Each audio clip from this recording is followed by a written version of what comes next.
पाकिस्तानचे लष्कर प्रमुख असीम मुनीर यांनी अमेरिकेत जाऊन भारताला धमकी दिली आहे। भारताविरुद्धच्या युद्धात पाकिस्तानच्या अस्तित्वावर संकट आल्यास संपूर्ण आशिया खंडाला अणुयुद्धात ओढू, आम्ही बुडणार असं वाटलं तर अर्ध्या जगाला घेऊन बुडू, असं मुनीर बोललेत।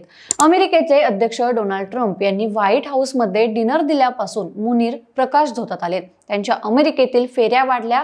अमेरिकेतील टांपा शहरात एका उद्योगपतीने दिलेल्या डिनर पार्टीत मुनीर नुकतेच सहभागी झाले होते।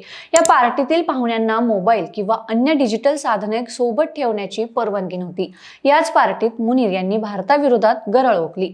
द प्रिंटने या संदर्भातील वृत्त दिलंय। सिंधू जलवाटप कराराला स्थगिती देण्याच्या भारताच्या निर्णयावर मुनीर यांनी संताप व्यक्त केलाय। या निर्णयामुळे 25 कोटी लोकांची उपासमार होऊ शकते। सिंधू पाणीचं पाणी ही भारताची कौटुंबिक मालमत्ता नाही। भारत धरण बांधण्याची आम्ही वाट पाहत आहोत। आमच्याकडे मिसाईलची कमी नाही। त्यांनी धरण बांधल्यास 10 मिसाईल डागून ते उद्ध्वस्त करून टाकू, असंही मुनीर म्हणालेत। असीम मुनीर यांच्या वक्तव्यावरून अण्वस्त्र एक जबाबदार देशाच्या हातात नसल्याचं स्पष्ट होतं।